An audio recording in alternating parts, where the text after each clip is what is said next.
Philosophy in Pajamas podcasts, the mindful choosing of people in our lives. Welcome.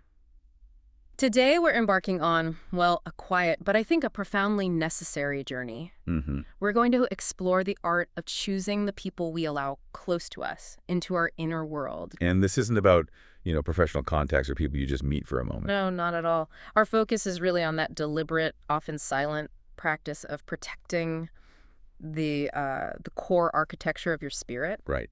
And our mission really is to give you some immediately applicable wisdom. Okay. We want to distill some practical insights on how you can, quickly assess your relationships using a kind of reliable internal compass. An internal compass. I like that. We're going to unpack why some choices, even ones made with the best of intentions, end up as what the sources call expensive mistakes. And the key metric for all of this is your internal peace. I think that's the perfect place to start. The sources present this really striking contrast, right? They say we deal with two types of people. Some walk in like gentle rain, nourishing, calm. But the warning, the real focus, is on the other type. The ones who arrive like a storm that lies about being rain. Exactly. That phrase is so crucial. A storm that lies about being rain. It is, because it gets at the deception. That's what makes these situations so painful. The problem isn't just conflict, it's the delayed realization. And the cost of that delay it's captured so devastatingly. The image they use is that you don't realize the person was a storm until the furniture inside you has already floated away. It's just such a vivid way to describe that internal shock. It really is. You look around your emotional landscape, your confidence, your routines, your self-worth, and you realize it's all just been washed out or rearranged. And you can't pinpoint when it started? No, because they were so convincing. They really sold you on the gentle rain. Which takes us right into how these people get access in the first place. The sources all agree on this. They rarely, break down the door. No, if they did, we'd lock it immediately. It's not a big crash or some obvious red flag. So how do they get in? The mechanism is stealth. It's described as slipping in through small permissions. Okay, let's pause on that. Small permissions. Because that's vital. It puts the power and the responsibility back on our quiet choices. Totally. So what do they look like, these permissions? In just day-to-day interactions, because they must be so subtle. They're erosion points. Yeah. A small permission could be allowing someone to constantly shift plans at the last minute. No apology. Just prioritizing their convenience over your time again and again. Okay, I can see that. Or it could be a compromise. You excuse behavior that minimizes your feelings. Maybe it's a joke at your expense that you just let slide. Or a small boundary they step over and you just meet it with a shrug instead of saying something. Exactly. A shrug. That's the permission. It sounds harmless once, but over time, they've crossed a huge distance inside your world. It's the normalization of disrespect, really, isn't it? It is. And this slow, insidious process leads to that immediate, silent mental cost we talked about.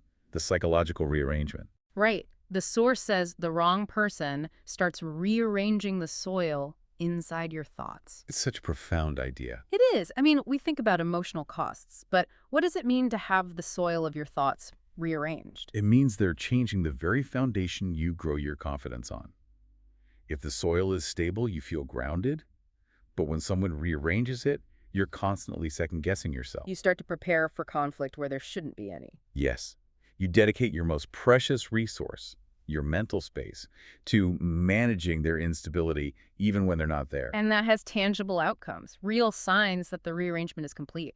Like you find yourself shrinking yourself to avoid conflict. Which is just an enormous energy drain. You're making yourself smaller to fit their comfort level. And you notice you laugh less, and this is critical, you doubt more. For me, the most poignant sign of this damage is the realization that you start apologizing for feelings that came from places inside you that were once clean. That's the ultimate self-betrayal, isn't it? You're apologizing for your own clarity, for having a totally appropriate emotional reaction. Just because their presence makes it feel inconvenient or wrong. And this whole slow destruction is captured perfectly in that anecdote of the lantern. Oh, right, the lantern. Yeah. The person or the relationship initially felt like a lantern, a source of light, of comfort, of guidance. But the realization that comes later. The realization was that it was actually a fire eating through the wick of my patience. The light wasn't sustainable. It was consuming the very thing that made the light possible. And when your patience is burning away like that, you stop recognizing your own voice. You're just managing crises. And that leads us right into the next part. why we even tolerate this, why we mistake just enduring for something noble like loyalty. Exactly. The sources identify two things that often lead to these expensive mistakes. And they both involve these internal illusions we tell ourselves. So the first mistake is external. It's letting someone stay because you just desperately hoped they would be better. You're dating their potential, not their reality. Yes. And the second one is internal, and maybe even more insidious. It's staying because you want it to be better than you felt. So you're almost using the relationship or the effort of helping them as a way to prove your own worth. That's it. You're outsourcing your self-worth to someone else's neediness. It's a recipe for disaster. And that's exactly where the trap of loyalty just springs shut. The sources talk about how good souls crumble. Why do they crumble? Because they confuse loyalty with endurance. They think being loyal means staying indefinitely with people who are actively draining them. But loyalty is supposed to be mutual. It's about fortification, not a one-way energy transfer. That misunderstanding is why kind hearts dilute themselves. They become thinner, weaker versions of themselves just to keep someone else comfortable. And the price of that misplaced loyalty is a failure to get any clarity. You keep giving chances to someone who never offered clarity in return. And you just end up investing all your energy into a fog. The ambiguity becomes your new normal, and ambiguity is just exhausting. Which brings us to the true metric, the one that cuts through all that fog of hope and loyalty. Right. It moves beyond all the external stuff like charm or kindness, and it focuses purely inward. So how does that work? Think of it like choosing water. You can look at it, you can ask where it came from, but you only know if it's pure when your body reacts. Okay. The reaction is undeniable. The source says sometimes you feel lighter, sometimes you feel poisoned. Your internal peace is that bodily reaction. It's the only signal that matters. So if peace is the metric, then all of the superficial things, the shared jokes, the good manners, the history, It's irrelevant window dressing. they don't matter if the underlying effect is corrosive. Exactly. The analysis is clear. If someone keeps unsettling your peace, even if they do it gently or with soft words, the cost is you. You have to stop focusing on how they do it and just accept the fact that they do. And the cost is you. It means you're paying their rent in your emotional space. And let's be clear about that payment. This isn't abstract. Yeah. You pay with concrete, measurable things. Like your sleep. Absolutely. You pay with your sleep. You pay with your confidence because you're constantly made to doubt your own intuition. And you pay with your time, which is finite. But the most tragic payment, the one that really stuck with me, is that you pay with the version of you that once believed better things were possible. Oh, that's heavy. It's the highest interest rate you can imagine. You lose your hopeful future because you're too busy managing their present chaos. Okay, let's pivot from that. Because the goal isn't just to diagnose the damage, it's to practice mindful choosing. It's a crucial shift, moving from defense to intentional gatekeeping. And the sources are really clear that being mindful is not about being guarded or cynical. No, it's not about being fearful. It's about being awake. Awake to what exactly? Awake to the subtle shifts in your internal world. It's about consciously choosing not to hand out keys to anyone who knocks with charm. Because charm is a performance. Right, and inner peace is a state of being. You have to prioritize the state of being. So how do you do that practically? What are the internal checks? The first check is this.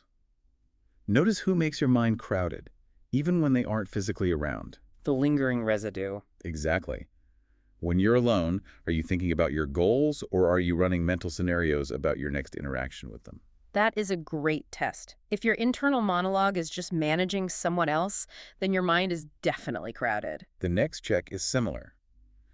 Observe whose energy follows you home like a stain you cannot wash off. The emotional hangover. You might have had a good time with them, but later that night, you just feel this low-grade anxiety you can't shake. Yes. And the final check helps categorize this. Recognize who brings dust into your thoughts and who brings calm. The dust is the confusion, the mental clutter. The calm is that feeling of ease, of uncomplicated flow.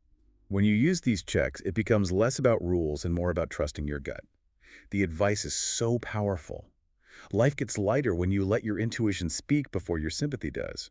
Because sympathy can be the open door for that expensive mistake. It is. Intuition is the quiet alarm system. Sympathy is the voice that rushes in to excuse the alarm because of their backstory or their charm. And when you prioritize intuition, you gain so much freedom in how you manage your boundaries. The sources say you never need to justify the distance you take to protect your peace. That's a profound liberation. Because people who genuinely value you, they operate differently. They will never demand the parts of you that hurt to give. They honor your limits. They don't see your boundaries as a challenge to overcome. And crucially, they will not turn your softness into currency. They won't leverage your kindness to get what they want at your expense. This whole conversation really, from the gentle rain to these mindfulness checks, it all comes down to one powerful idea: a reframing of loss. Losing someone who disturbs your peace is not a loss at all. It is a return to yourself. It is a clearing of the path. And that brings us to the highest price of all. The final thought. The highest price of keeping the wrong people isn't the immediate pain. It's not the lost sleep.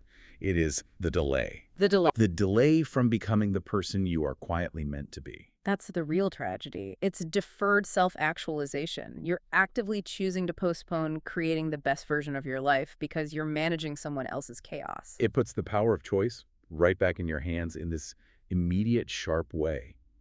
It's an investment in your future self that pays off right away, just by removing the drain. So we'd encourage you to consider today, which dust do you need to clear from your thoughts? Which lingering anxiety needs to be acknowledged just so you can honor those quiet alarms inside you? Your inner peace really is the truest metric you have. We hope this helps you be mindful, not fearful, just awake. If you enjoyed this conversation, please like, share, and subscribe to Philosophy in Pajamas Podcast's YouTube channel.